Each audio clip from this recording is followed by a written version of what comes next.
Come to the floor today to express my very strong support for school choice. Sunday was the start of School Choice Week.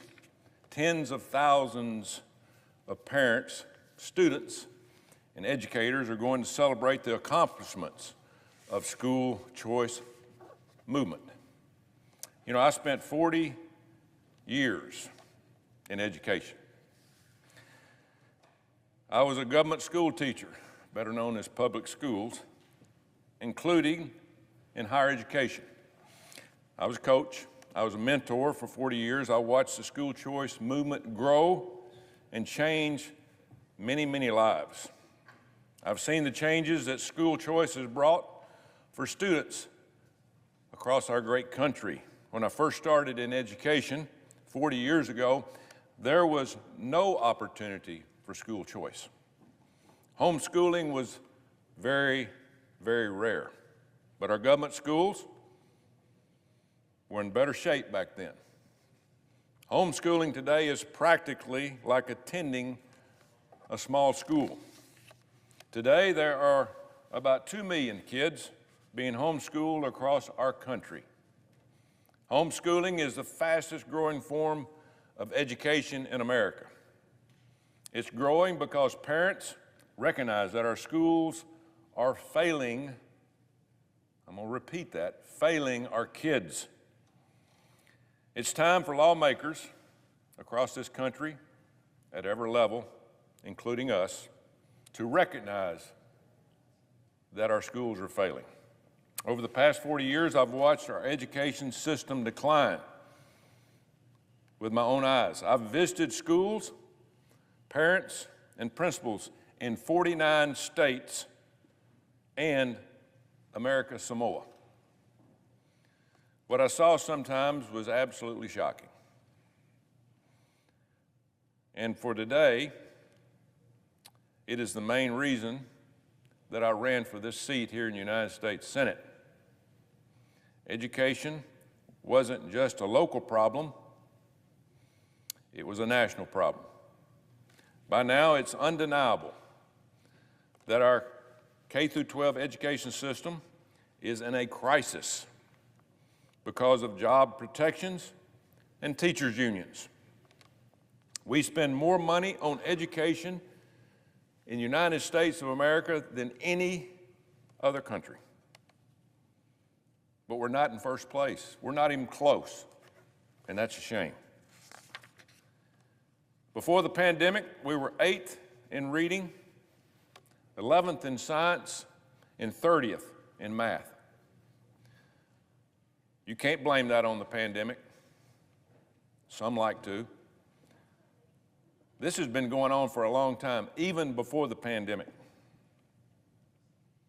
It's been getting worse and worse and worse. Last year, we had the worst ACT scores in 30 years. Let me repeat that. Last year, we had the worst ACT scores in 30 years. Nearly half of all of our students could not meet a single ACT benchmark. Half. The most recent national report card showed a steep drop in reading and math scores in almost every state. These were the lowest scores in the last 20 years. Even Joe Biden, Secretary of Education, called these test scores appalling and unacceptable. In some cities, there are entire schools where 0 students can read or do math at the level that they're in. In Chicago alone, there are 55 schools where 0 students can read or do math at grade level. Children in these schools are being robbed of their future. Our K-12 system is failing. It's failing to prepare our kids for college or for life. You know, when I talk about education, I often hear from my Democratic colleagues that they argue we don't spend enough money. Their answer to everything is to spend more.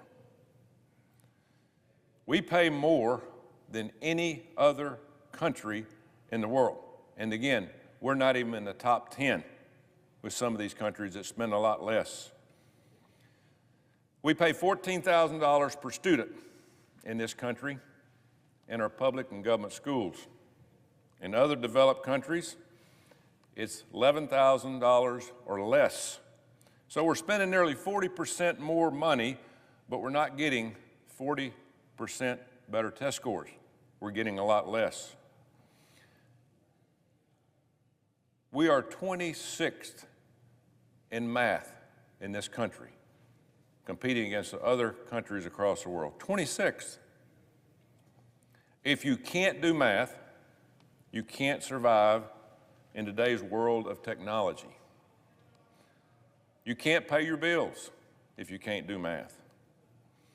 How are we going to compete in a modern, high-tech economy if we can't do math?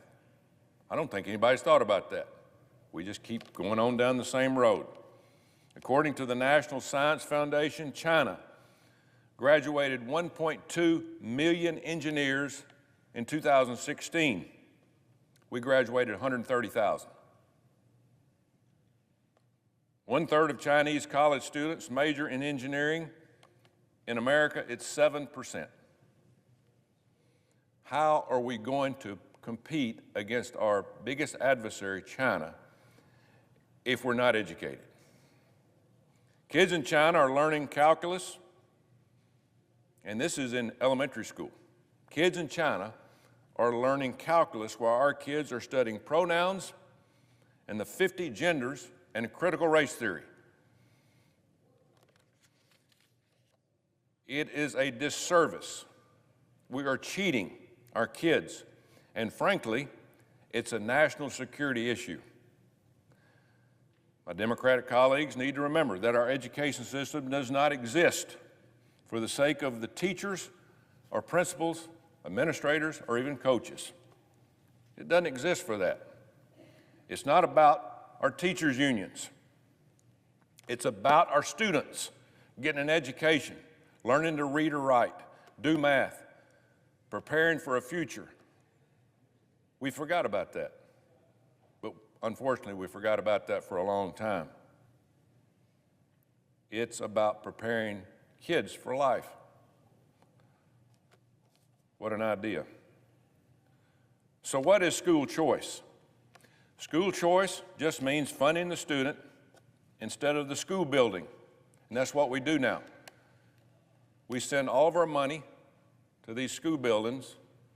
We put it in chairs and things that are going on. We put it in teachers and administrators. The money is not going to exactly where it should be going to prepare students for life. It's the idea that the school was made for the student, not the school for the student for the school. School choice brings the power of the free market, which is what we're supposed to be, to our education system. The results benefit everyone, even kids in the government or private schools or public schools. Students and studies show that school choice means better test scores and better outcome for students. When we talk about choice, my Democratic colleagues will say if you're for school choice, then you're against public and government schools. But that's not true. That's not true. I used to teach in a public or government school. I was a member of the teachers union. I want our government schools to be the best in the world. The best. Not second, not 10th, not 20th, but the best. Our schools, our public and government schools, should be good enough to compete with our private schools, which are growing every day. But right now, most of them are not. They're not competing against public schools. They don't have to compete because nothing is going on in a majority of our public schools. It's just a simple fact. There is a laundry list of things we need to do about our public and government schools. But to make it better, what should be at the top of the list is competition, which is school choice. School choice to go where you want to go. There's 20 studies have shown that school choice improves our public schools. This is because school choice forces government schools to compete for students. And that's what this country is about. It's about competition. It's about the opportunity to do what you want, but it's all built on competition. Competition makes everyone better, whether it's in football, business, or just life. Competition makes us all better. Kids deserve teachers. Students deserve teachers and schools that will compete for them, not for a teachers' union, but for them. The job is to make our students better, and we're failing.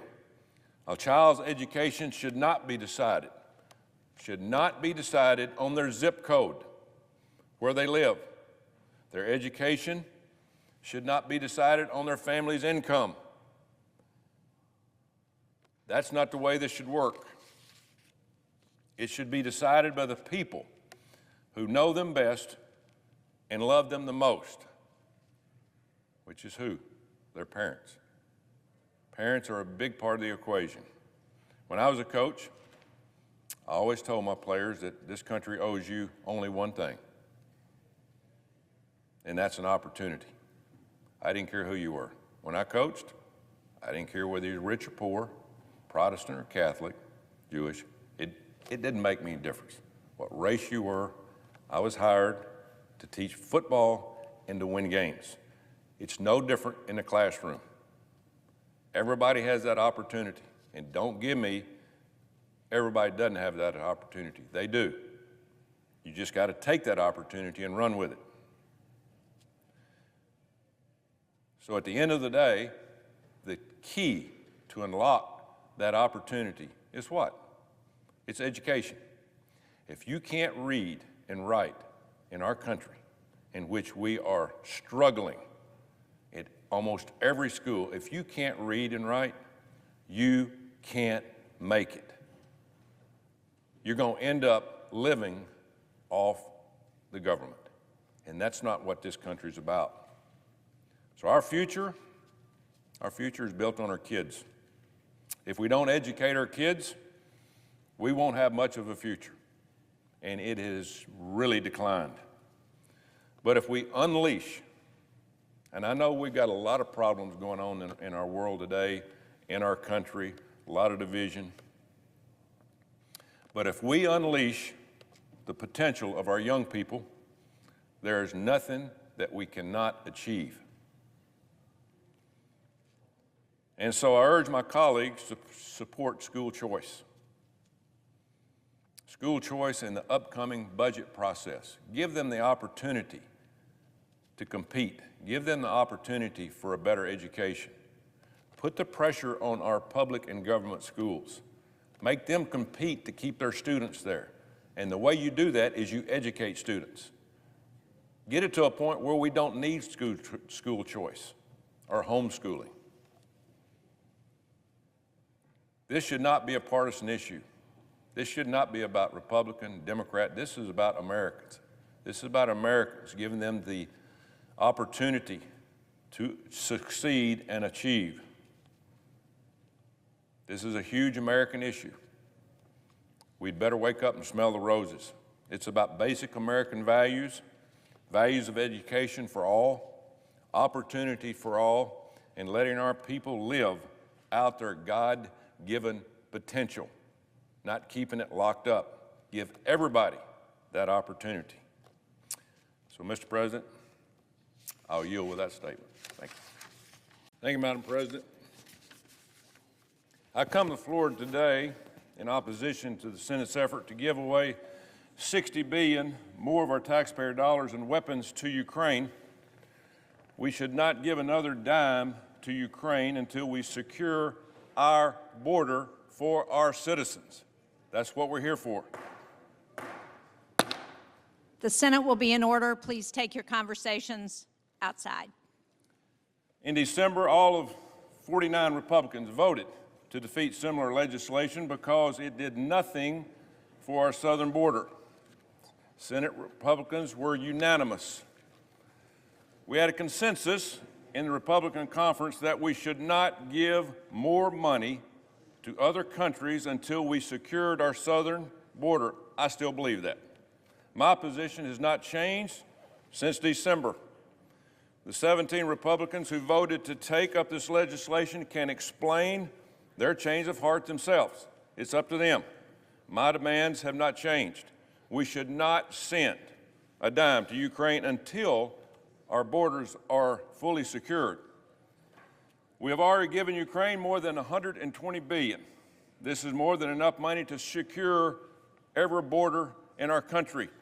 Unfortunately, but predictably, the $120 billion we've sent to Ukraine has resulted in a years-long stalemate that has cost hundreds of thousands of lives, both Ukrainian and Russian. This money is in addition to the executive actions that Joe Biden has taken to isolate Russia from the global financial system. None of this has worked to either deter Russia or force parties to the table to negotiate a diplomatic solution. Yet some of my colleagues think that another $60 billion of what $120 billion failed to do will do the trick. It doesn't make sense. Now should be a time for diplomacy. What a thought. Bring this war to an end. Stop the killing and bloodshed. When Joe Biden took office, he went to the State Department and claimed diplomacy is back. That turned out to be a lie. We have yet to see a diplomatic effort from this administration. Joe Biden's idea of diplomacy is sending Anthony Blinken to Israel to tell Israel to slow down the war in Gaza. That's not diplomacy. We need some real diplomacy in Ukraine. Right now, we're facing the possibility of a regional war in the Middle East. There have been 160 attacks on our troops in the Middle East since October the 7th. We're also facing the possibility of war in the South China Sea with China threatening Taiwan. A real leader has the right priorities. We cannot get involved in every conflict around the world. Last year, there was a war in Ethiopia. I asked my colleagues who support Ukraine, should we have paid for that? Last year, there was a war in Armenia. I asked my colleagues, should we have paid for that? No one was clamoring for billions in weapons for those two wars. Yet, our entire defense industry is now being largely put in service to Ukraine. Under Joe Biden, Americans' foreign policy is no longer dictated by American interest. It is not even dictated by American ideas. Instead, it is dictated by simplistic moralism with no depth or intellectual depth. A land war in Europe is not America's top priority. Even President Obama said 13 years ago we needed to pivot to Asia. 13 years ago. Can there be any doubt that our number one rival and adversary is China? It's not Russia. China is watching us. President Xi is watching American bankrupting ourselves for a war that gains us absolutely nothing. We can have a conversation about shifting Ukraine aid to somewhere higher priority like Taiwan. But right now, aid to Ukraine is 2/3 of this bill. The bill also includes money for Gaza, which is controlled by Hamas. The vast majority of Gaza supports Hamas. They elected Hamas as their leaders. The bill would send billions to Gaza. Can there be any doubt that some of that will end up in the hands of terrorists? I don't think there is. Much of what we have sent to Ukraine has been stolen or wasted. There has been a complete lack of oversight. In this year's defense bill, we finally got an inspector general for Ukraine aid. Little too late. There has already been enormous theft and money laundering of our tax dollars in Ukraine. You don't have to take my word for it. Zelensky fired his own cabinet members for corruption. Ukraine has been one of the most blatantly, notoriously corrupt places in the world for a long, long time.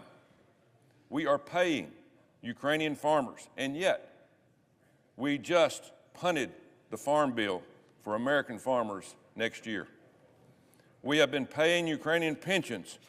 We can't even pay our own pensions in this country. We have paid more than $6 billion for Ukrainian pensions. That is enough money to pay for President Trump's border wall, an amount that the sitting vice president said was too expensive.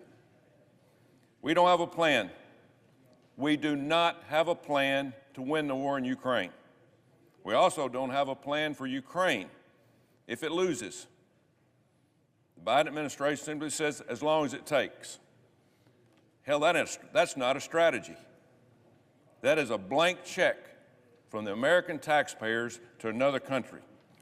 It would be irresponsible to give a blank check to any other country. $3 out of $4 of Ukraine aid in this bill is after the current fiscal year. It's not now. We keep hearing, well, we can't wait 2 weeks. This money's not going to Ukraine in months, and they say they're running out of aid. In other words, this money is for the next president. It's intended to force the next president to continue this war. And so I stand opposed to this legislation, and I'm not the only one. This bill cannot pass the House of Representatives. Therefore, this bill is not going to become law. Passing this bill is purely an exercise in messaging. What message does this bill send? It says those elected to represent Americans care more about the borders of countries halfway around the world than our own. It's not a winning message. The American people are opposed to a blank check to Ukraine. The American people are saying enough is enough. The arguments for this bill have been utterly lacking. Some of my colleagues have argued that Vladimir Putin wants to conquer the world. This is absurd. He can't beat Ukraine. Russian tanks are not going to conquer Europe if we don't pass this bill. Another argument that has been made is this money will stay in the U.S. to support defense contractors. In fact, a Washington Post columnist tweeted at me yesterday claiming that we should pass this bill to give more money to Alabama's defense contractors. You know, it wasn't long ago that this was referred as corruption. But that's the kind of thing that gets published in the Washington Post these days. Simply put, his argument is more about people should die that we can increase profits for fewer American companies. It's disgusting. These are the same people lecturing us about the morality of supporting Ukraine. Now, Alabama is deeply, deeply proud to be the top state in America when it comes to the defense industry. I strongly support Alabama's defense industry. I support funding Alabama's defense industry to strengthen our military. I support funding to replenish our stockpiles. It will take months, if not years, to do that. We are far behind. We couldn't fight one war right now, much less 3. The arguments from the other side just don't add up. And so it's no surprise that they have resorted to personal attacks, name-calling. One of my colleagues accused opponents of Ukraine aid from getting their messaging from Russia. This is the best argument that they can come up with, name-calling. If you oppose a blank check to another country, I guess that makes you a Russian. We are $34 trillion in debt. We are borrowing $80,000 a second, $4.6 million a minute. American taxpayers, listen to that one more time. We are borrowing $80,000 a second, $4.6 million a minute. Does that make any sense when you're $34 trillion in debt? We cannot afford to keep giving any money to any countries or any illegal immigrants flooding our border. We don't have it. We're We're taxing the future of this country. There is no moral, economic, military, or political argument in favor of more Ukraine aid. Our country has serious problems of its own, and we need to solve them. But there's no solving any of those problems in this room. It's about spending. The top of that list is the southern border. If we're so worried about Russia, what about the actual Russians that are entering our country on a daily basis through the southern border? What about that? Is anyone in Washington worried about the Chinese coming in this country every day? It doesn't seem like it.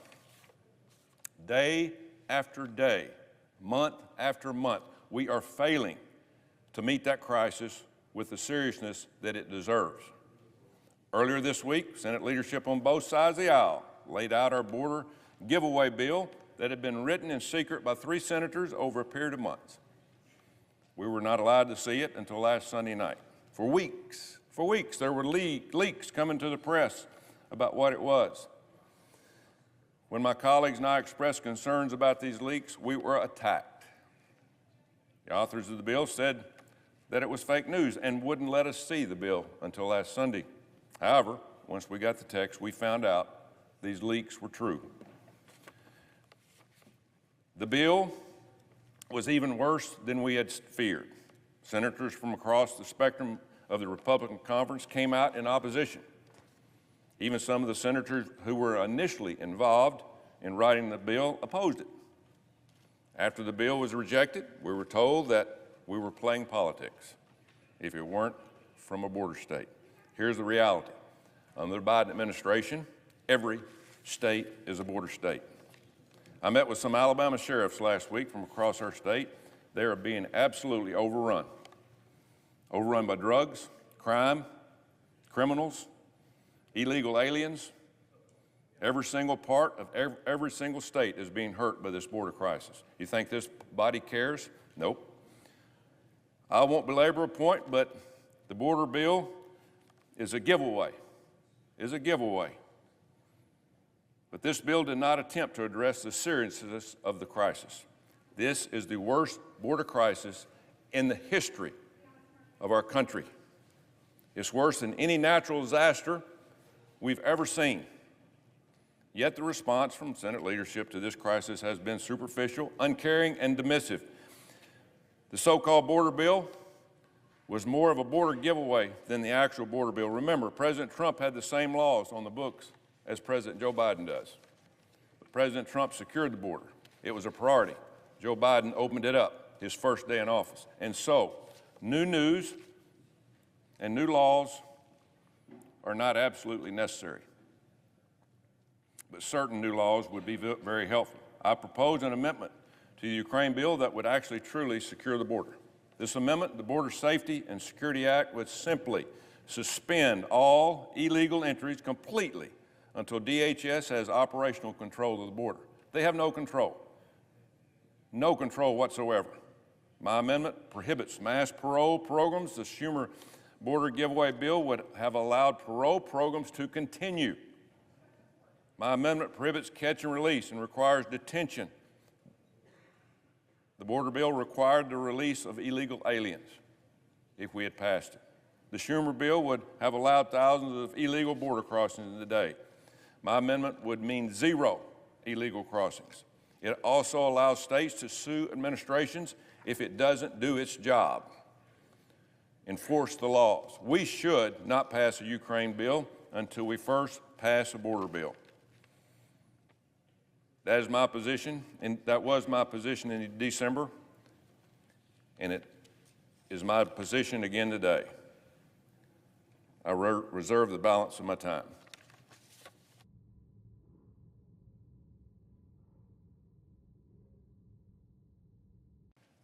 Mr. President, I do solemnly swear or affirm that I will support and defend the Constitution of the United States against all enemies, foreign and domestic, that I will bear true faith and allegiance to the same, that I take this obligation freely without any mental reservation or purpose of evasion, and that I will well and faithfully discharge the duties of the office on which I'm about to enter, so help me God.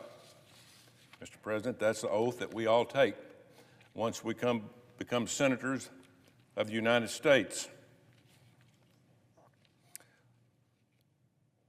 Mr. President, just imagine that you are Allison and John Phillips. Last Thursday afternoon, you get a phone call from law enforcement in Athens, Georgia. The voice on the other end of the phone says that your daughter has been murdered by an illegal immigrant.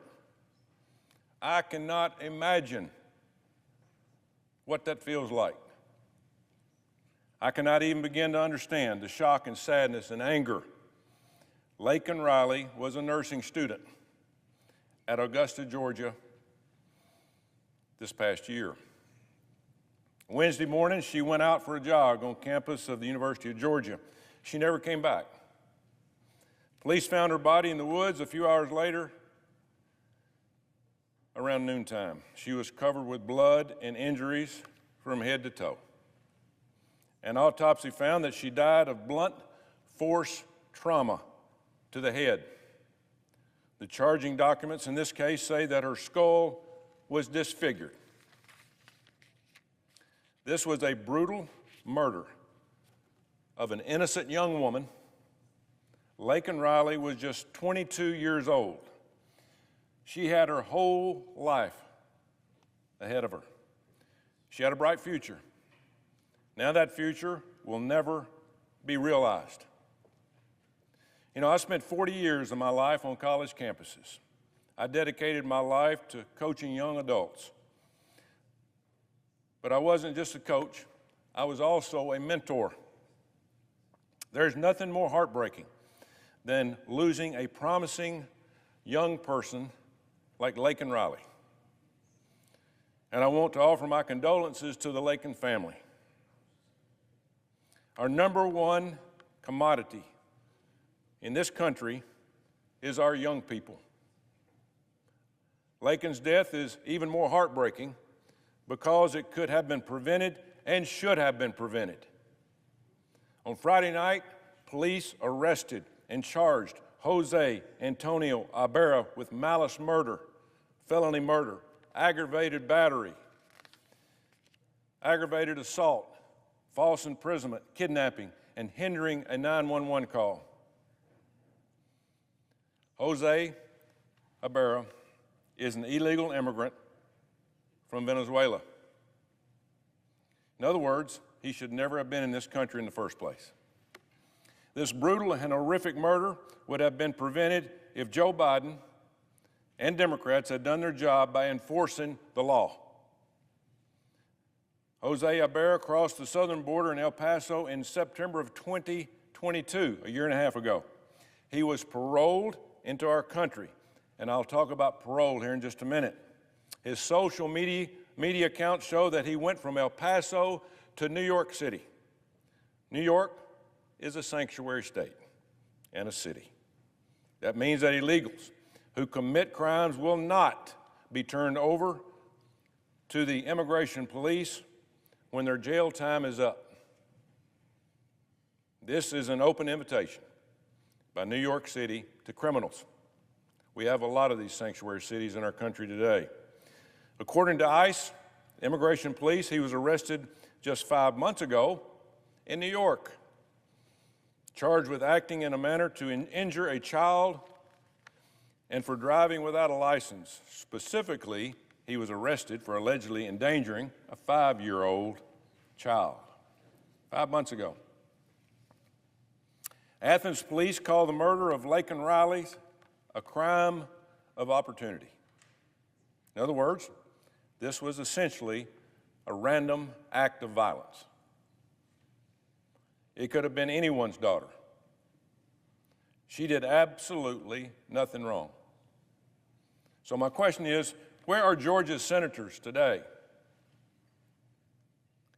What are Georgia's senators doing to secure the border to protect more people like Laken Riley?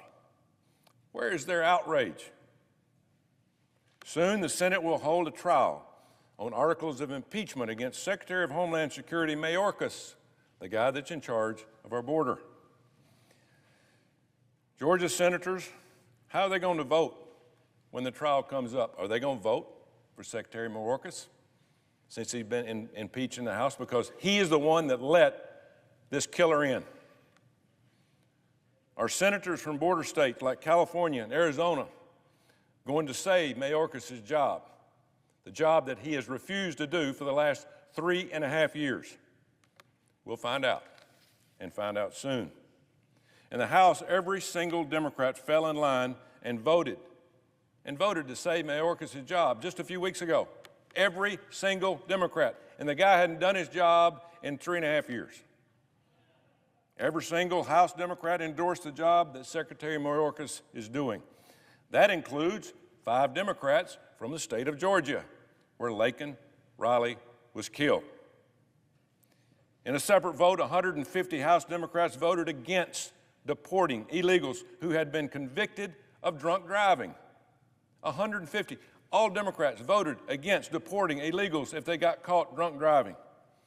That includes all 5 Georgia's Democrats in the House.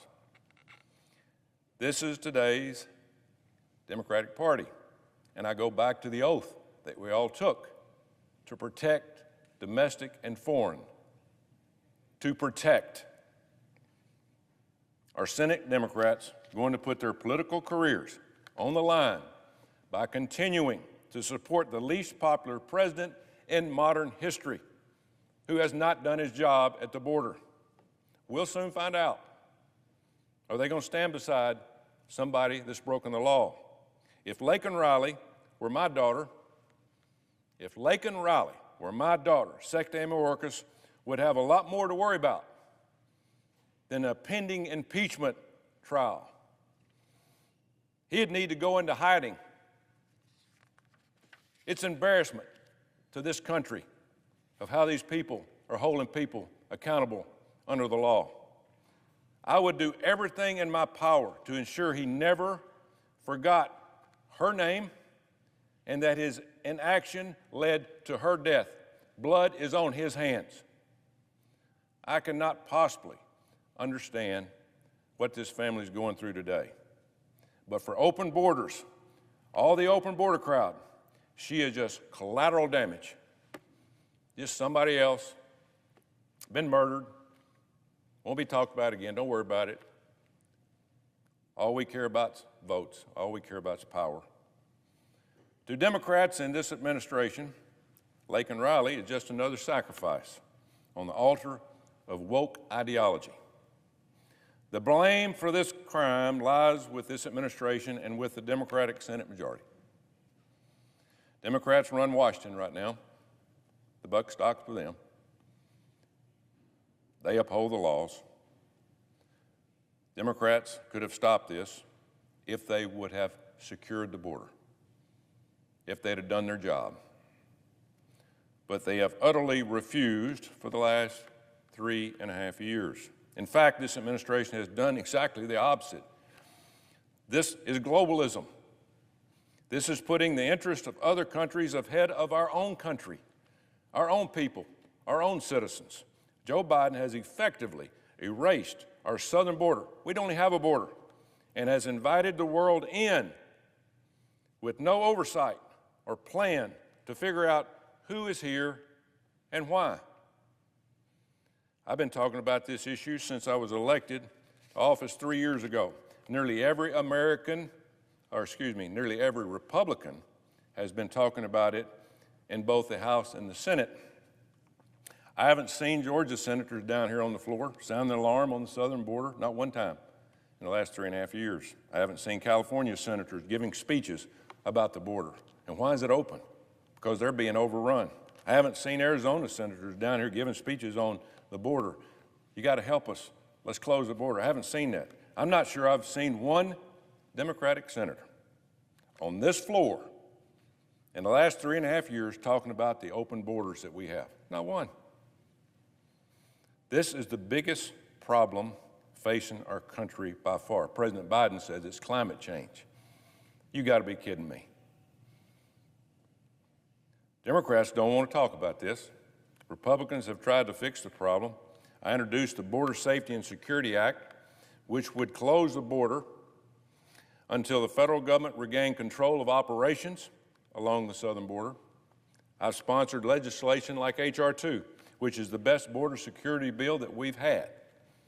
I've offered more than 50 border amendments to the recently passed National Security Supplemental Bill, any one of them which would have helped fix the border crisis. Democrats have blocked me and the Republicans at every turn. They are the majority of the Senate, and they control the floor. I understand that. A few weeks ago, we almost took up a so-called border bill from Senator Schumer and Senator Murphy. They worked on it for months. For months, they worked on it. Embarrassing. It was more of a border giveaway. Giveaway than a border bill. This would have not stopped the deaths of these young people. It would have not stopped and prevented the death of Lake and Riley. Unbelievably, the senior senator from California, actually opposed it for being too conservative. The people of California are suffering because of a wide open border, just like all the people across our country. I'll just mention a few starting in California. Last May, an illegal alien named Carlos Dominguez stabbed 3 people in Davis, California. 2 of them died, David Bro and a student named Kareem Najim. 3rd person was stabbed but survived, named Kimberly Gilroy. The alleged attacker in this case, Carlos Dominguez, came here in 2009 as an unaccompanied minor. He just had his first preliminary hearing in court this past week. Where is the outrage from the California senators about the death and the stabbings of these people? Let's talk about Arizona. Last year, a young man named Harley Sellers was killed by a drunk driver in Fountain Hills, Arizona. The alleged drunk driver who killed him is named Hilaro Ortez Cruz. He is an illegal alien who had previously been deported in 2013. It is a felony to re-enter this country after being deported. A lot of people don't realize that, but it is. We don't go by many laws anyway. Harley Sellers was 29 years old. He was engaged to be married in just 2 months. That wedding will never happen. Harley Sellers left behind 2 young children, including a 1-year-old baby named Carter. Carter will never know his dad. This was a crime that could have and should have been prevented. Where are the senators from Arizona? Where is their outrage? The silence is deafening. Part of the blame for this crime falls on this city here in Washington, D.C.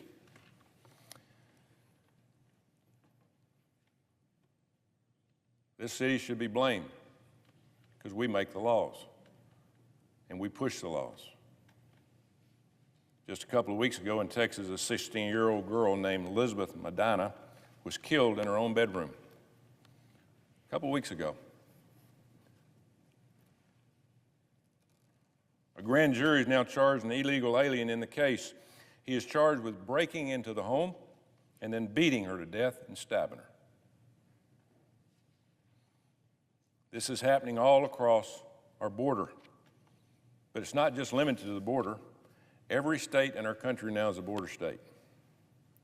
Just last night, people arrested and charged an illegal alien just a few miles from this building, just a few miles.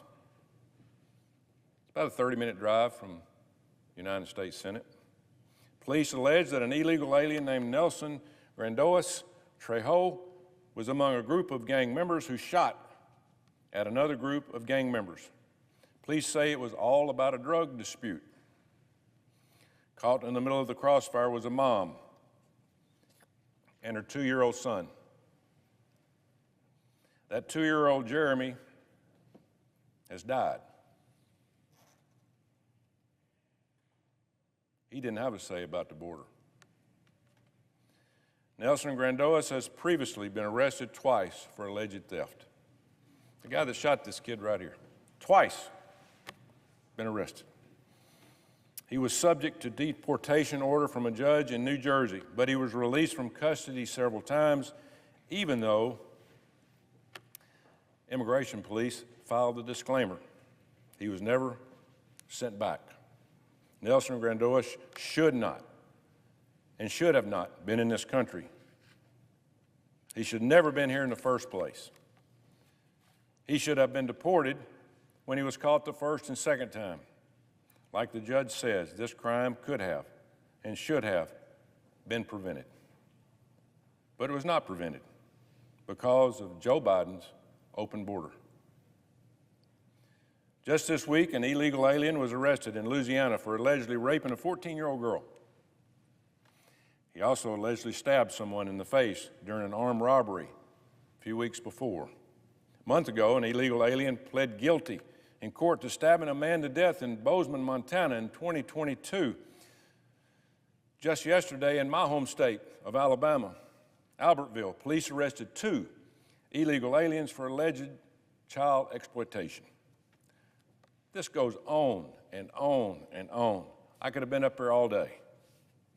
Americans are dying due to our open borders at the southern and northern border. And they're dying every single day. Who cares? We're worried about a budget here. We're worried about sending $60 billion to Ukraine. We're not worried about the citizens of the United States. People are going to wake up, and when they do, there's going to be a huge change around here, and I hope it happens. Americans are dying due to open borders every single day when it comes to drugs. 100,000 Americans die every year because of drug overdose. You'd think that would be something that people would talk about. Nobody cares. Nobody cares. That's 300 Americans a day dying from fentanyl. 300 a day. That's like a commercial airliner crashing every day. Nobody cares. This building doesn't care. Everybody's worried about their next election, getting reelected. That's our problem here. They don't do what's right. The DEA tells us drugs that were brought here over our southern border are absolutely destroying the young people in this country. So, Joe Biden, our president, is going to the southern border tomorrow. Hallelujah. This will be only, I want you to think about this. This is a guy that's been up here for 50 years. Now, I don't know why. I don't know why anyone would want to be up here 50 years and to watch what goes on here. Been up here 50 years as a senator, vice president, and president. This is the only second time he's been to the border. He asked why? Well, we don't have border policies. Well, hell, man, you've been here forever. What did you do while you were in office? He did 0. His first time ever at the border was last January, after 50 years in politics. And he's trying to run for re-election again. Good luck. He went to El Paso. Border patrols cleared the streets of all illegal camps and immigrants. There was nobody there. He didn't talk to any illegal immigrants. He didn't go to the border patrol station. He just took his picture, walked around, put his sunglasses on, had a relaxing day, not worrying about the border, not worrying about what's coming across the border. He just went down there to have his picture taken. Now the media says he's going to Brownsville, Texas tomorrow to get his picture taken. Going to Brownsville, Texas. Yesterday, 12 illegals come across at the border there. You know, we got another president, former President Trump. He's also going to the border tomorrow. He's been down there many times. He's going to Eagle Pass, Texas. Yesterday, there were over 500 that came across the border there. No matter what you think about President Trump, he actually cares. One of Joe Biden's executive orders was to let asylum officers give out asylum at the border without ever going to a judge. In other words, when you come into this country, you're supposed to be given a time and a date to go see a judge to see whether you get to stay here or not. But in the last 3.5 years, we've been given asylum at the border, given a piece of paper which has a destination that you're going to, put on an airplane, and flying somewhere across the country and finding out what you can do to make a living and where you can go. I know. I was on a plane not too long ago with a plane load from McAllen, Texas, of illegals that were put on there, on this plane, going to cities all over the country. I was on there with them. I'm watching them come on. I'm thinking, you know, it took me 45 minutes to go through TSA. I got patted down. All my stuff was scanned. Everything on, they brought them up straight to the plane, opened up the door, and let them get on. It's absolutely amazing. Why do we need TSA? That's another point. Meanwhile, as we're giving out all this asylum, Joe Biden has taken 94 executive actions against immigration enforcement since he's been in office. In other words, 94 times he says, okay, we don't need this at the border. That's my law. That stands. We don't need this one. 94 times. Meanwhile, he's saying we can't do anything to fix the border. If you want to fix the border, Mr. President, just take those 94 executive actions and put them back somewhere on the shelf and let the law enforcement do their job. One of these executive actions was the abuse of the parole system. And I said I was going to say something about this. That is how Jose Ibarra, who killed Laken Riley, got into this country. Joe Biden paroled him into the country, meaning he was arrested when he got to the border by Homeland Security and then released. Federal laws say that parole is supposed to be used only on a case-by-case basis. Why are you here? Why do you need to come here? Full information given by the immigrant, and it should be for a case-by-case basis, urgent humanitarian reasons. That's the reason you're here. But they just waved him on through. That's not what Joe Biden is doing. He's not looking into the background of these people. They're just coming right through the front door, laughing at us. We've seen the pictures at the border and going on. Joe Biden is paroling massive numbers of people into this country. We better wake up. This is illegal. But Joe Biden's doing it anyway. And now Laken Riley is dead. People will forget about her except for her parents and her friends. I mean, this will all go on. We'll go on to some other tragedy down the road. But we better wake up. We had better wake up. We need to bring back the Remain in Mexico policy. We have to bring it back.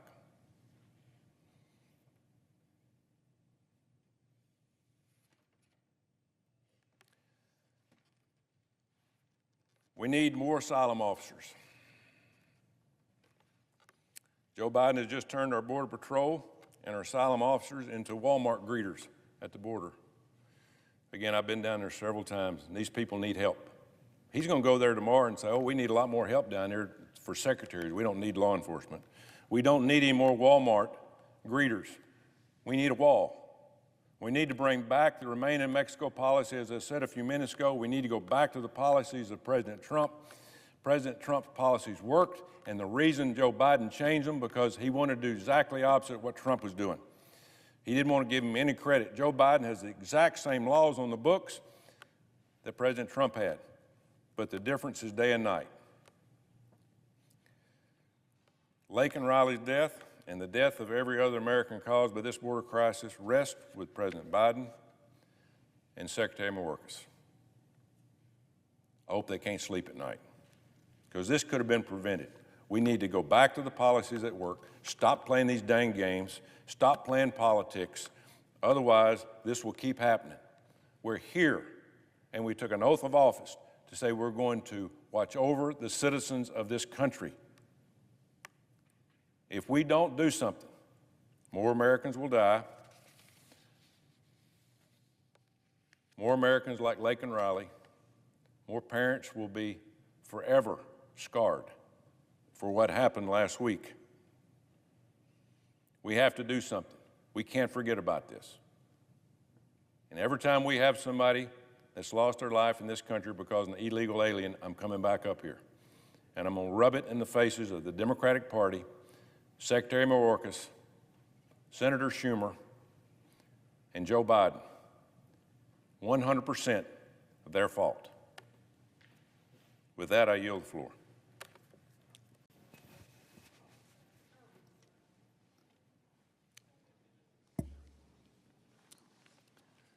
Mr. President, later this evening, we are going to hear the President of the United States tout the successes of his administration over the last year.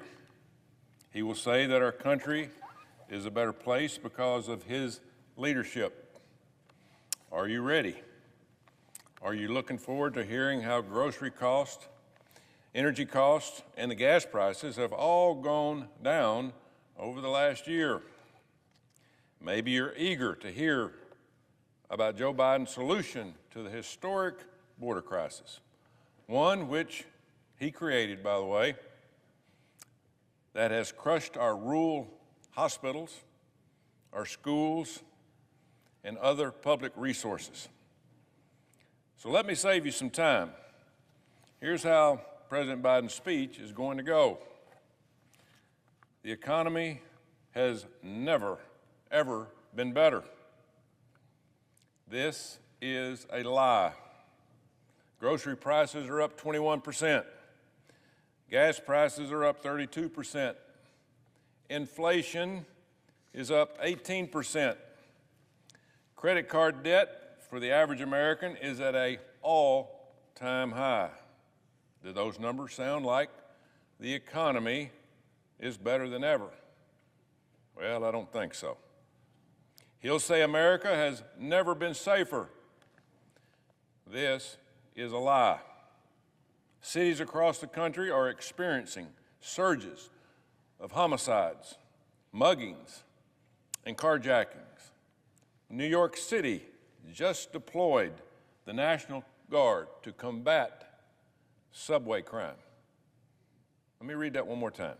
New York City just deployed the National Guard to combat subway crime. Never thought I'd see it. This is obviously a Democratic city. Washington, D.C., right here in our nation's capital, saw last year its deadliest year in almost 2 decades.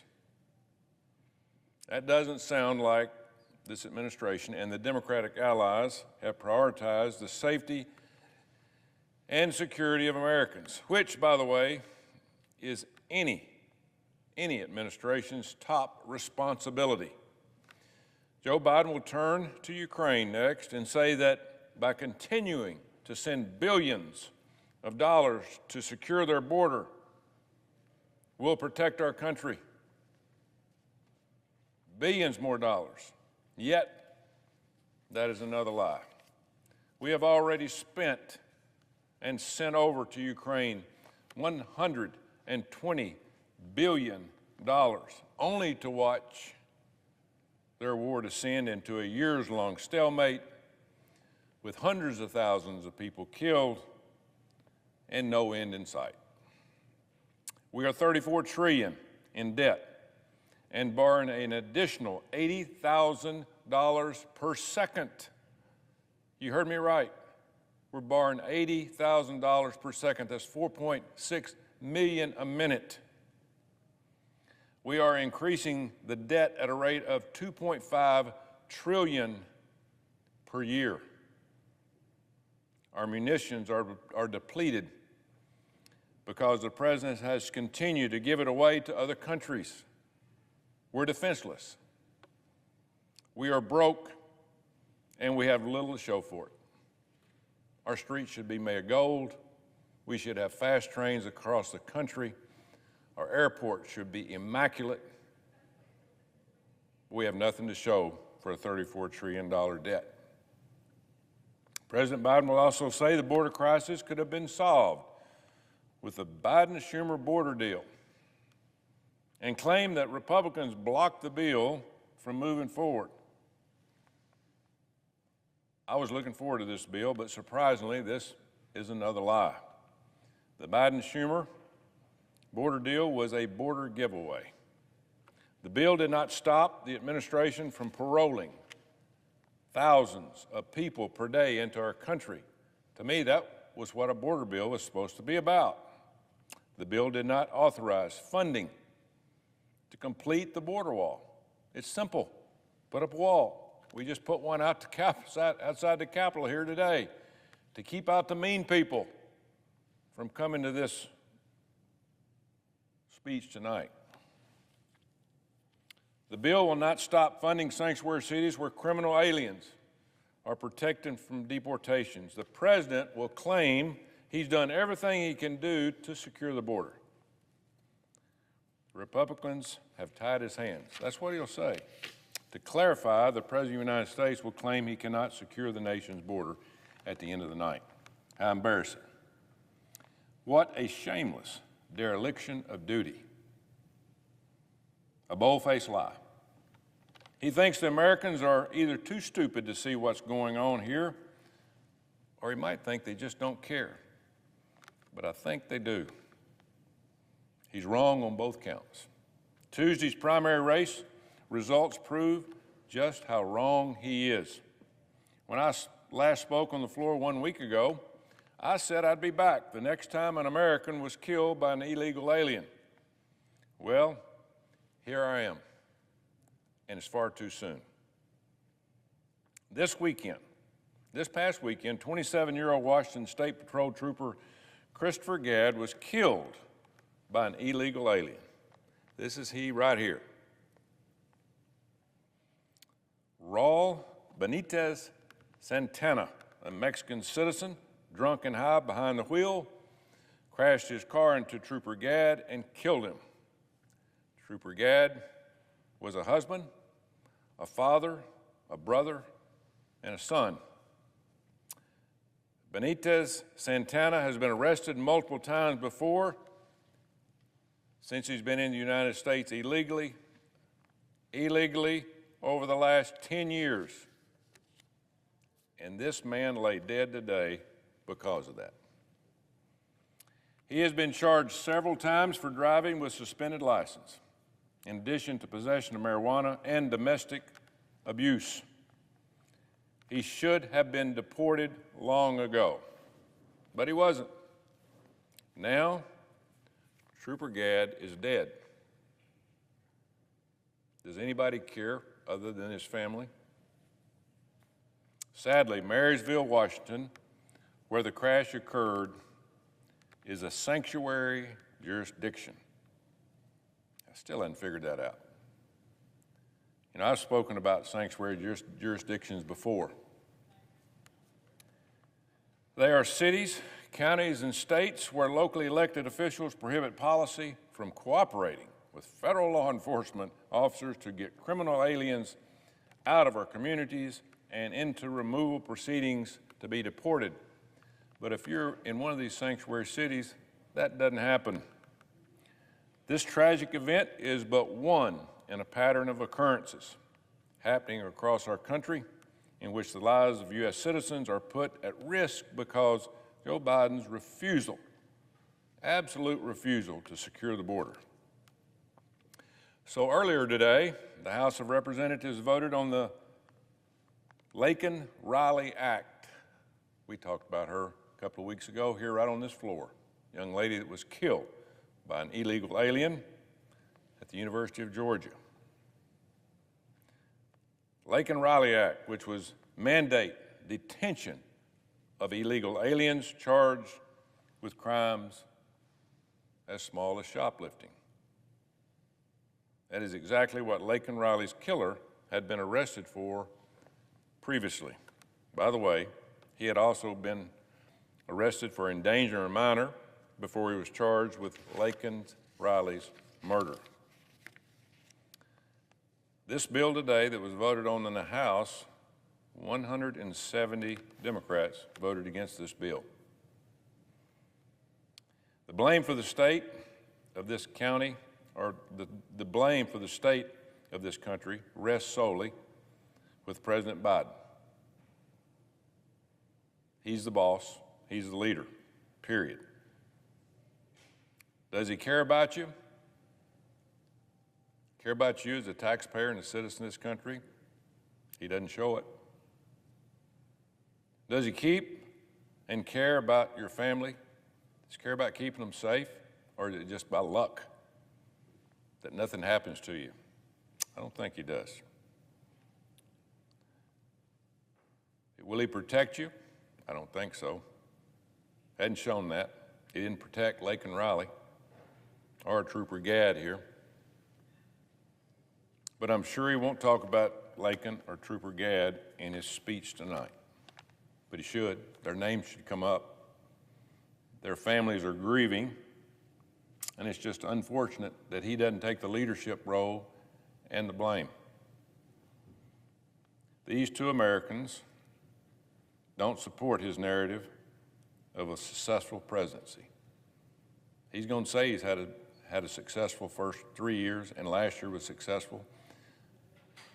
But we've lost a lot of people because of his decisions that he's made at the border. And there's been many, not just these two. One is too many. I don't know how many people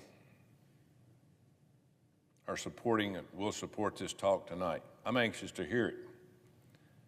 I'm anxious to hear what his writers got together and said about our country and what's happened over the last year and what he foresees in the future.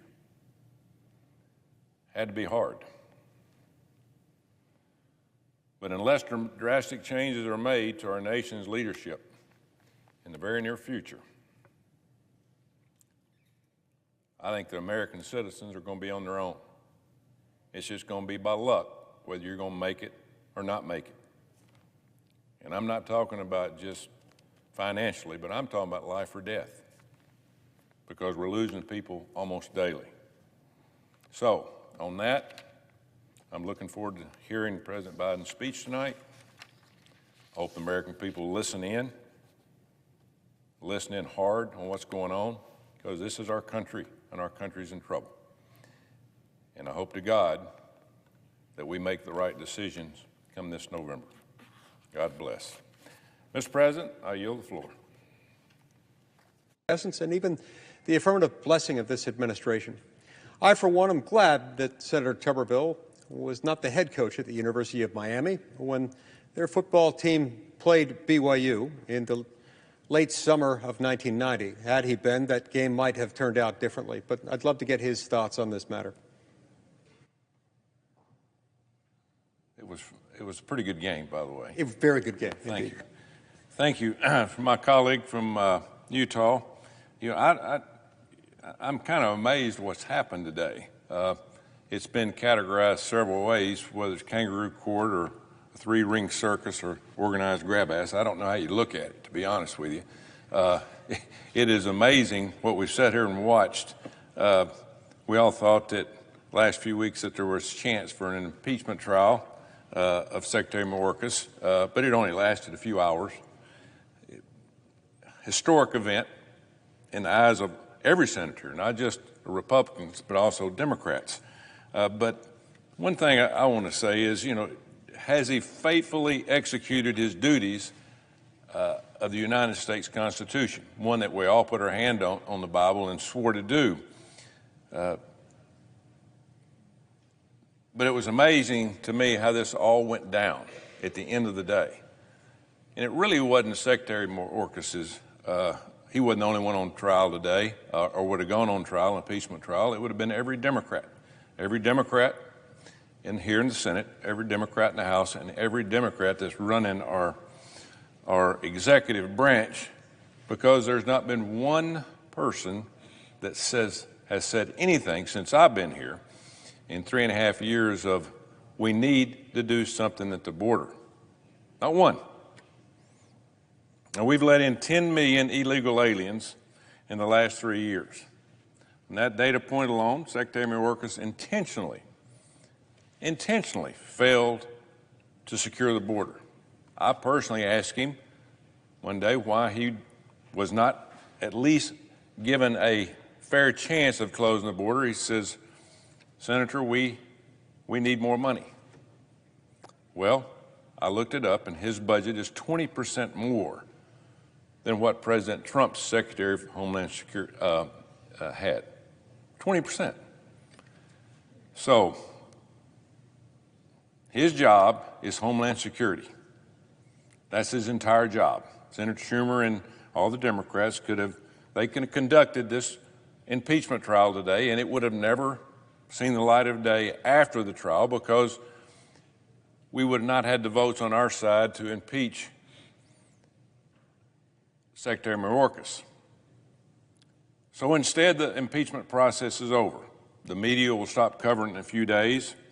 We'll be going back to throwing millions of taxpayer dollars at blue states so they can manage the surge of illegal aliens going to the blue cities all over the country.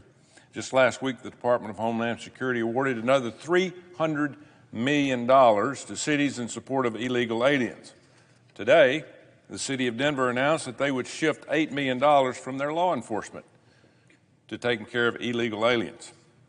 It's clear that the Biden administration is more concerned with taking care of these illegals than they are about protecting the citizens. So I will ask again, has Secretary Mayorkas fulfilled his oath of duty before this body to protect and defend the country against all threats, foreign and domestic? Is our border secure? The answer is simple. He has not, and it is not. Mayorkas has been derelict in his duty. Derelict. Confrontational in his duty to all of us when we've asked him personally what he is doing at the southern border. In voting against his impeachment, our Democrat colleagues they're basically lying to themselves. They're risking the lives of Americans. Senator Schumer and the Democrats can't say that they want to fix the border while trying to save his job. Americans are dying at the hands every day of what's going on from our southern border. Every state's a border state now. It's just not Texas, it's not Arizona and California. Every state. My state of Alabama is being overrun with illegal aliens. The number of people crossing the border who are on the terrorist watch list is unprecedented. That's what scares me. You listen to our FBI director, he says we have a major threat to our country. And he said it is coming. But it doesn't seem like anybody's listening. Nobody's listening that's in charge. Just last week it was reported that an Afghan on the FBI terror watch list has been in the U.S. for almost a year. He's a member of a U.S. designated terrorist group responsible for the deaths of at least 9 American soldiers and civilians in Afghanistan. 9. ICE arrested him in San Antonio just last year in February. Unfortunately, this known terrorist has been released on bond and is now roaming the neighborhoods in the United States of America. It isn't just terrorists, it's also fentanyl. We've had 100,000 people a year die in the last 3 years. Last time I looked, that's 300,000 people. It is a crime what's going on. Law enforcement officers in Alabama tell me that they had never heard the word fentanyl until 3 years ago. Not heard the word. It was heroin, it was cocaine, it was meth. Now it is almost 100% fentanyl, just in the last 3 years. That's a pretty good coincidence. In February, this past year, Secretary Mayorkas traveled to Austria to speak with Chinese officials about counter-narcotics efforts. Now, he traveled to Austria to do that. He discussed with them the flood of Chinese. Did he discuss the Chinese flood of people coming to our country? 22,000 Chinese illegals have come into our country just in the last 5 months. Most of these individuals are adult males. And I wonder where we get the idea that there might be a big problem coming to America soon. Yet the media tries to act like all the people that's coming here from China and all these other countries are, great people. Some of them probably are, but most probably are not. They're coming here for different reasons. This is not a border crisis. It's turned into a huge invasion. It's a national security problem, and we're having it more and more each day. So I just want to say this. We have not done our duty here today. We have failed the American people. My phone rings constantly about protecting the sanctity of not just Alabama, but everybody in this country from what's happening at the southern border. Nothing good is happening because of what's happened from Secretary Mayorkas to the people that have opened these borders, again, not just southern, but also northern border. That is getting worse and worse. So we failed the American people today. Why? I don't know that we don't do our job. We had a Republican majority when I first got here 3 years ago. We brought the President of the United States in an impeachment trial, and he was a Republican. And we put him on trial in this very room. This is all politics. We broke something today that has never been done in the history of this school. School. I'm used to getting on people when their phones ring in the classroom when I was coaching, but it's never happened before. Now we've set a precedent, and unfortunately, it will be a precedent probably that will be broken many times. How is this body ever going to be able to hold anybody accountable to anything that they've done wrong here in the federal government? Thank you, Coach. Another one of our colleagues who's been a longtime advocate of secure borders, who's tireless in her advocacy. Is our friend and colleague, the senior senator from the state of Tennessee. I'd love to get her thoughts on what happened today. I cannot believe that we're here again. Americans cannot believe that what we're witnessing here today. Less than a week ago, House Republican leadership sold out Americans and passed a bill that sends $95 billion to other countries. With Speaker's blessing, the House Rules Committee approved a package of foreign aid bills that undermines America's interest abroad and paves our nation's path to bankruptcy. The Speaker relied on Democrats to force this $95 billion package through committee over the objection of 3 conservative members. Unfortunately, our leadership here in the Senate, both Democrat and Republican, are complicit. The Senate is about to follow the House's lead, further violating the trust of those who sent us here. We're about to vote on another $60 billion for Ukraine. This on top of the $120 billion American taxpayers have already sent to this black hole with no accountability. We are a country that is $35 trillion in debt. We are a country whose southern border is wide open thanks to the Biden administration. Illegal immigrants are invading our country. Drugs, including fentanyl, are flooding across, killing hundreds of Americans a day. We are printing money for other countries while inflation continues to crush the American citizen. Not $1 of this bill is paid. Not one. We will have to print more money or borrow it from China, all to fund foreign wars while we are losing the fight at our own southern border. What we're doing is a slap in the face to the Americans who sent us here to represent them. Instead of debating legislation to close the border and fix the economy, we're about to send billions of dollars to one of the most corrupt countries in the world. The war in Ukraine is a stalemate, has been for a while. Pouring more money into Ukraine coffers will only prolong the conflict and lead to more loss of life. No one at the White House, the Pentagon, or the State Department can articulate what victory looks like in this fight. They couldn't when we sent the first tranche of aid over 2 years ago. We should be working with Ukraine and Russia to negotiate an end to this madness. That's called diplomacy, by the way, a tactic this administration has been completely unwilling to use. Instead, Congress is rushing to further bankroll the waging of a war that has zero chance of a positive outcome. The Speaker claims he is privy to special classified information that justifies support for this massive package. If this critical information exists, all elected representatives who are being asked to vote on this massive spending package have and should have access to it. Republican leaders in the Senate argue that Russia will roll through Ukraine and into NATO if we don't immediately send another $60 billion we don't have. I wouldn't be surprised if we get a letter signed by 50 or so, quote, high-ranking former intelligence officials, end quote, confirming this and the dire consequences of delay. Don't fall for it.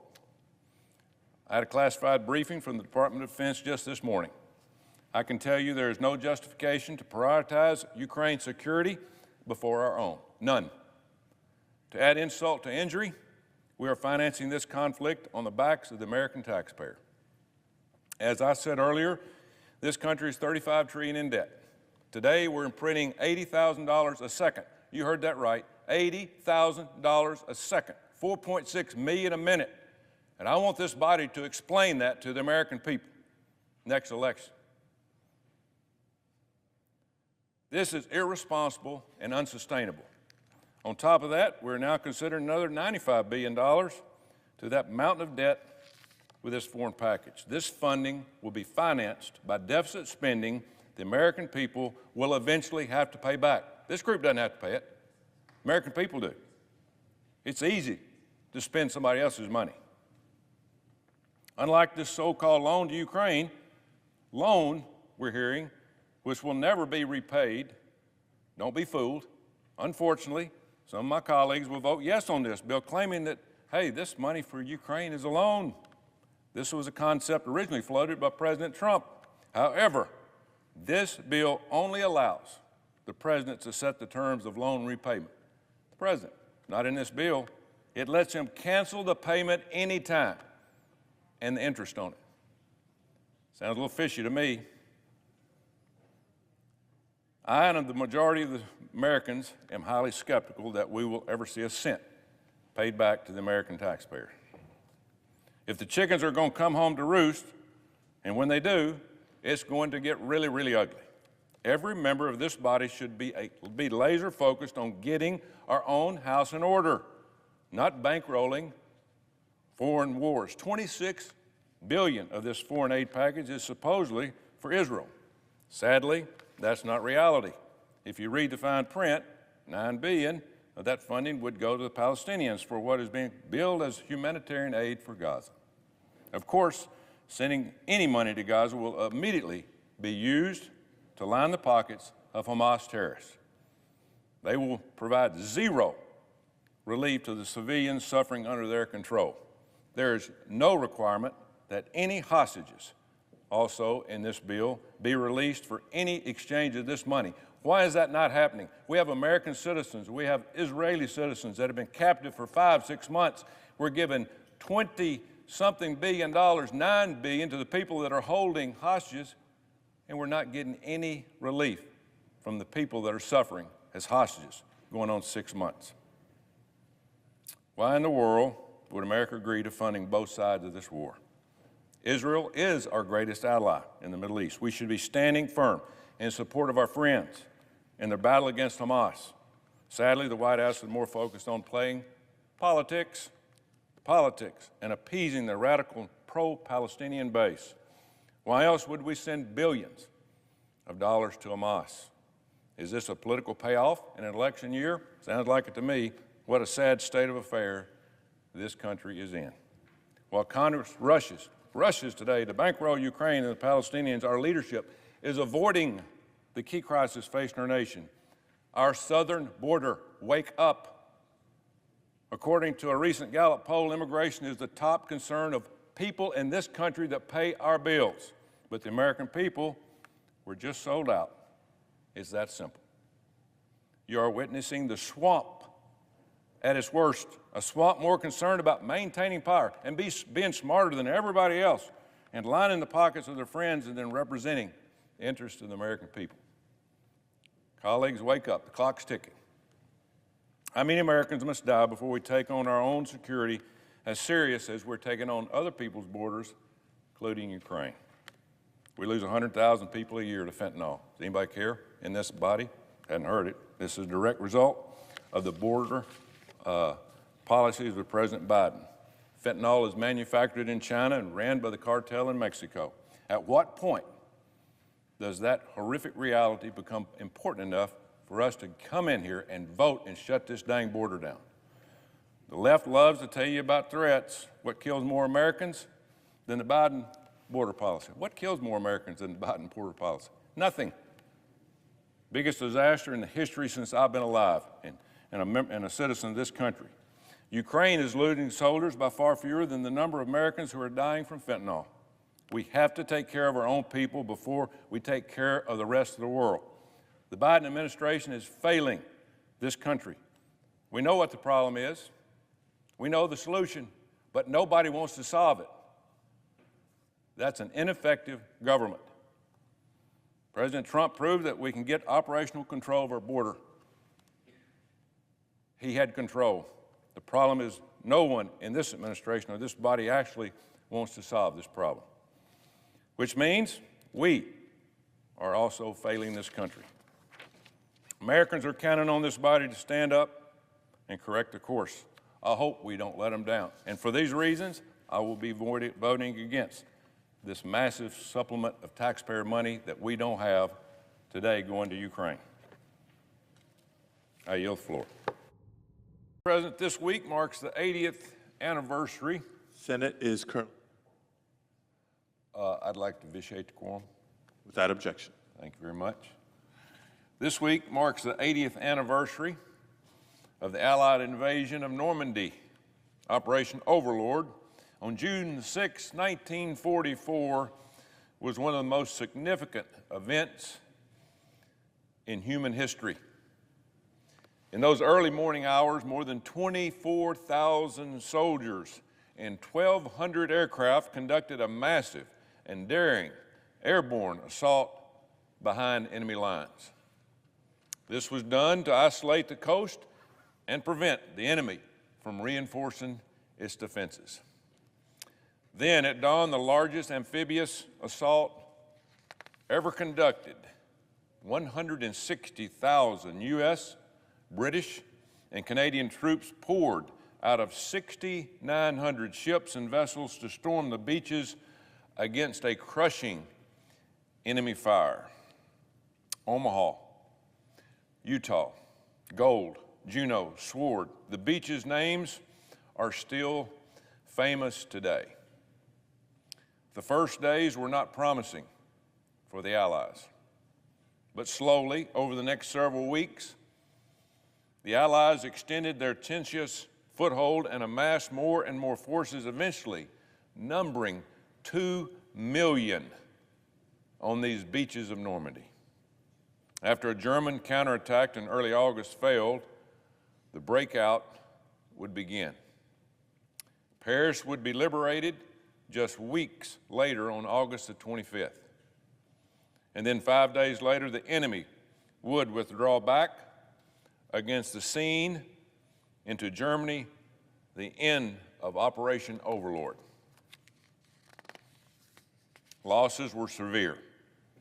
June the 6th, D-Day, alone, the Allies suffered more than 10,000 casualties. At operation's end, that number would swell to nearly 250,000, including more than 153,000 wounded and 72,000 killed or missing. More than was killed in the entire war in Vietnam. Most of D-Day's participants were young men in their teens and early 20s, men with little or no combat experience, and their whole lives in front of them landed on those beaches.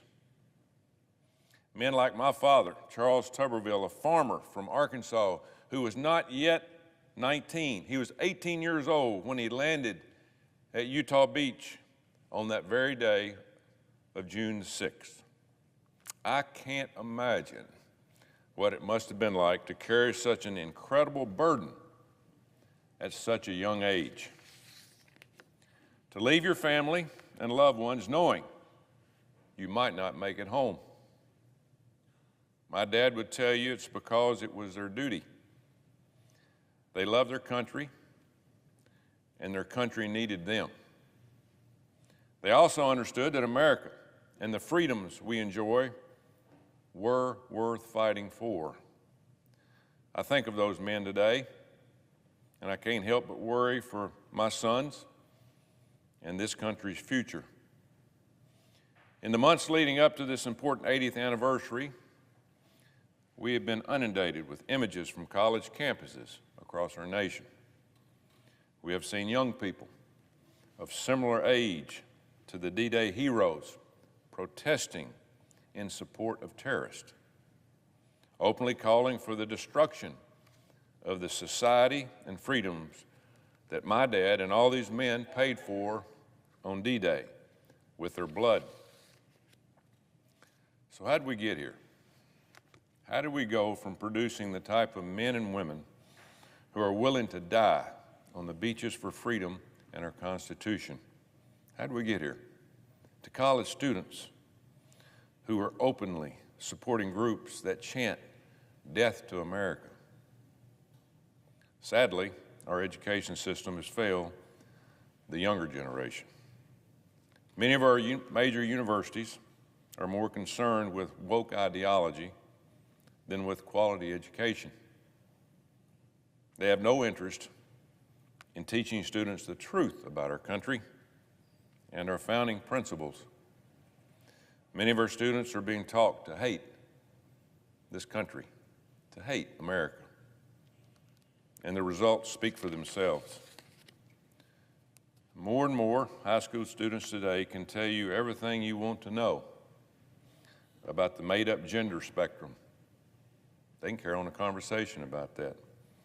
But you know what? They struggle to read at grade level and do basic math. Our progressive education system, controlled by teachers' unions, has made us ranked 26th in the world in math, and 26th in the world in math, and 6th in reading. It's embarrassing. It's unforgivable. The teachers' unions try to silence parents and cover for incompetence while our children are suffering. Merit is now problematic, as our nation has been taken over by the Marxist, diversity, equity, and inclusion, or as better known called DEI ideology. This woke teaching sows division by teaching our kids to resent each other. Think about that for a minute. Our young people are the greatest resource that we have, but we are failing them. I worked in the education system for 35 years, and I'm embarrassed. I'm appalled. All to appease a radical ideology that has taken over this country. As a result, the Army has had to lower its standards because many enlistees can't meet the minimum requirements. You heard that right. We've had to lower standards. Our standards, both mentally and physical. We could learn a lesson or two from those heroes, like my dad, who bravely served and stormed the beaches 80 years ago Thursday. Those men and women were united in the belief that America was a country worth fighting for. So, please join me, especially this Thursday, in honoring the brave heroes who risked and in many cases gave their lives for freedom and what we have here today. May we never forget their sacrifices and honor them by making sure our children know the truth about our great country and what happened on the beaches of Normandy that day, June the 6th, 1944. Mr. President, I yield the floor. I notice the absence of a quorum. The clerk will call the roll. Mr. President, I rise today to talk about the unwinnable war in Ukraine, which has already cost American taxpayers billions of dollars. Now, anyone who dares question the Uniparty's narrative on the war in Ukraine is obviously going to get criticized. That's okay. The media has been complicit in pushing this narrative. Think about, when was the last time you saw live footage on the ground in Ukraine? It's rare because Ukraine is losing and is losing badly. This comes after we just gave Ukraine $60 billion more of taxpayer money earlier this year to prolong this war. I see President Zelensky, a uniparty puppet, is here begging for more money on a campaign trail with Kamala Harris. It feels like he's here every other month demanding more and more taxpayer money. That's because he knows that the money spigot will cut off if Kamala Harris doesn't win in November. Look, this subject is too important to go unaddressed. Over the last several months, I've asked multiple high-ranking members of the Biden-Harris administration to articulate what it is trying to accomplish in Ukraine. Just tell us. Tell us what it'll cost and how we plan to achieve these results. Basically, I'm asking, what is our game plan? Not one official in this administration has answered my questions clearly, not one. One of the most interesting responses I received was from Secretary Austin himself, Secretary of Defense. He says, we want to see Ukraine remain a sovereign, independent, and democratic state that has the ability to defend itself and its territory and deter aggression. Okay? Secretary Austin continued, stating that it is the administration's goal to bring Ukraine into NATO while simultaneously blaming Russia for NATO's past expansion. Now, here's when the D.C. establishment really gets upset. I'm going to review a few undeniable facts about NATO's history. Predictably, the Uniparty will accuse me of spewing Russian propaganda. But these are the facts, and that's what we have to go by. And we can't shy away from them. NATO was formed 75 years ago in 1949 as a defensive alliance to counter the communist Soviet Union. It was wildly successful in that it maintained peace through deterrence throughout the Cold War. NATO helped us win the Cold War and dissolve communist Soviet Union. When the Cold War ended in 1991, Ukraine instantly became the world's third largest nuclear power. Ukraine. Following a series of negotiations, Ukrainians agreed to give up their nuclear weapons in exchange for security guarantees from both Russia and NATO, territorial integrity, and political independence. These efforts were successful because they included assurances by many heads of state, including our own, that would no eastward expansion of NATO towards Russia ever happen. It was over. At that time, there were 16 NATO members. Today, 33 years later, after this agreement, there are 32 NATO members, even though in 1991 we agreed to no more eastward expansion. We broke the agreement. We, NATO, and the United States. NATO has expanded eastward 7 times since that agreement in 1991. The largest expansion in 2004 included 2 countries that share a border with Russia, Estonia and Latvia. Today, NATO includes 3 countries that border Russia.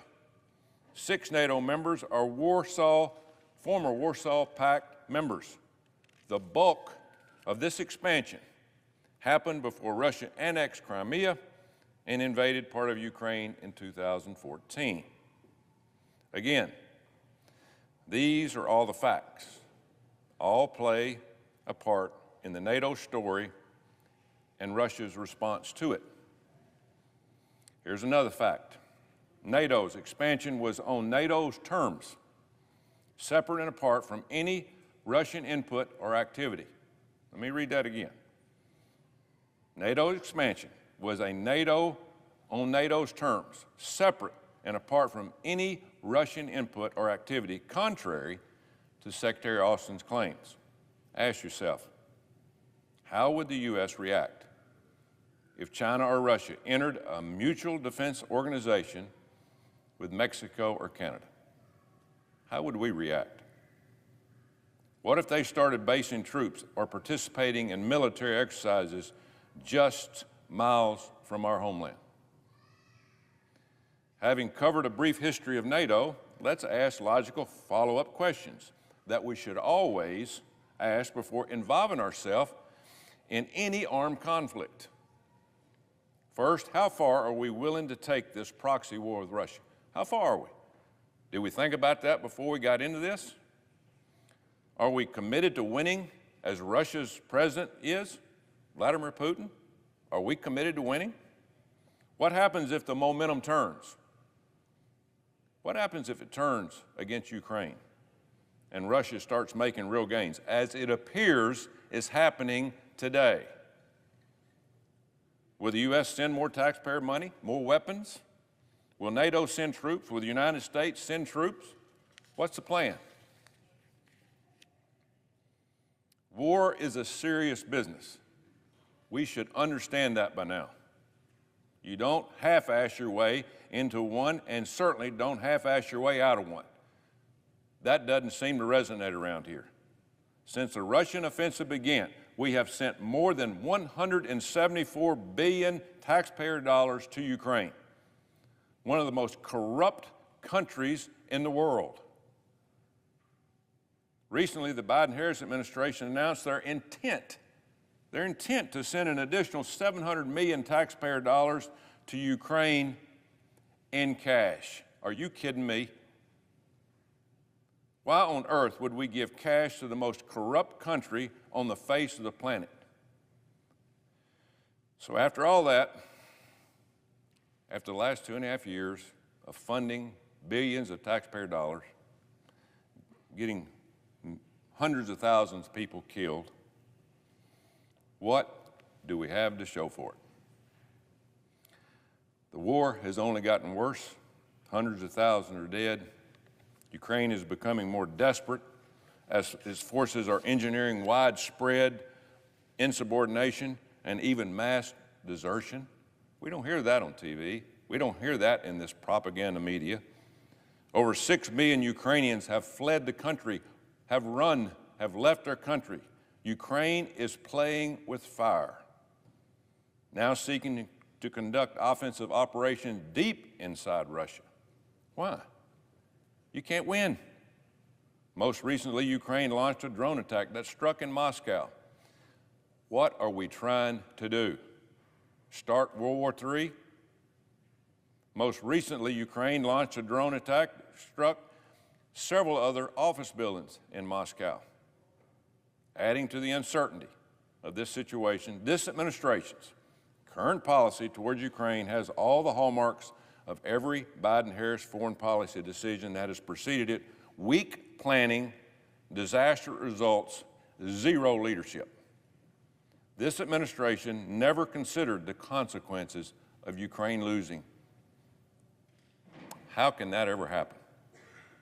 This is really sad. It's sad for the United States of America. It's sad for the taxpayers. It's sad for our military. It's sad for our allies, and it's sad for NATO. Some of the Democratic colleagues have said Joe Biden never made a correct decision in foreign policy in 40 years. Well, he hadn't broke that. Biden-Harris administration has dumped billions of dollars also into the lap of Iran. Removed the terrorist designation from the Houthis, who, by the way, we're fighting against right now, but they're not terrorists. Alienated one of our most important friends, Saudi Arabia, and they've executed a disastrous Afghanistan withdrawal that unnecessarily cost the lives of Americans. All this weakness was a direct signal to our adversaries. Now's the time to make your move. And that's exactly what our adversaries, China, Iran, Russia, and North Korea, are doing. China today testing another ballistic missile into the Pacific Ocean. They're preparing. Russia now has pounced on Ukraine. Whatever you hear in the media is not true. It is a slaughter. Iran has released its proxies and terrorized the Middle East. Our ally Israel is fighting for its life against Hamas following the gruesome October 7th attack almost a year ago. The Houthis are a bunch of people that live in the mountains, have been emboldened to attack ships, which has negatively impacted global trade. We can't even beat the Houthis, and we're trying to create more wars. China has stepped up its aggression in the China Sea. We're losing influence across the globe, especially in South America and Africa, where the Chinese and the Russians are taking over. We're leaving leaps and bounds. So let's be very clear. Despite the administration's incompetence, I still believe Putin was wrong to invade Ukraine. And I think we all do. He should have withdrawn his forces immediately after it started. Putin is responsible for his actions, and he has made no secret of the fact that he sees Ukraine as historically a part of Russia. At the same time, I do not think that Ukraine's border is more important than ours, not even close, which we have been completely neglected and neglecting the last 3.5 years. We have been overrun, southern border, northern border, and from airplanes all over the world flying into our cities. It's an embarrassment. We do not need the administration to enable Ukraine to use offensive weapons and strike deep into Russia. That cannot happen. We are on the cusp of a nuclear war. Nobody seems concerned. It won't happen. Yes, it will happen.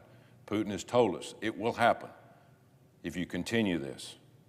This would only escalate this conflict to an entirely new level that none of us can ever imagine. Do you think this offensive would convince Putin to come to the table and negotiate a peace agreement? Well, I would hope we would go, but we do not seem to want to make a peace agreement. We had better, and we better do it in the very near future.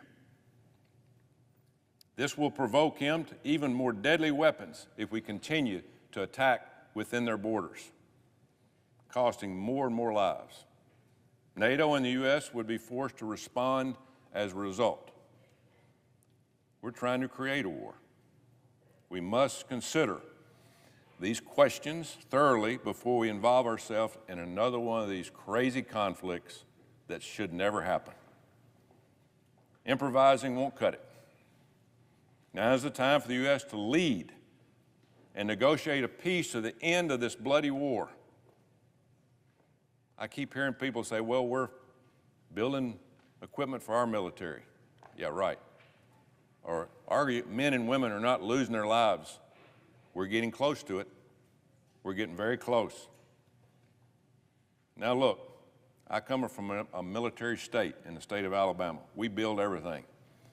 We have thousands of troops. I want it to be well-funded and well-equipped if we ever have to fight a war. We need a lethal killing machine to deter other aggression. That's what a military is about. This is not about defunding our military. I want our military laser focused on protecting Americans and not woke DEI initiatives. And it's not about abandoning our allies either. We need to support our allies. It's about this administration's funding a proxy war with no plan, zero, no plan on how to stop it or how to win it.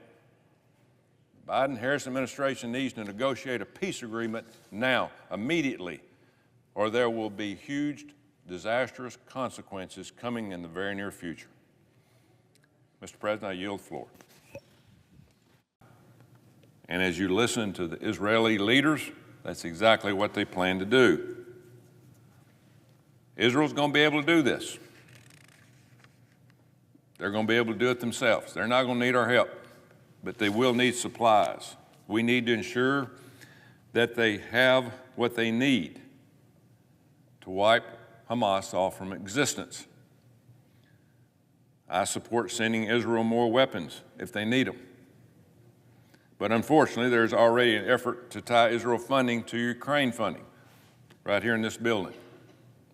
President Biden sent over a request for a supplemental funding bill just this past weekend. It includes $14 billion for Israel, but it also includes $60 billion for Ukraine.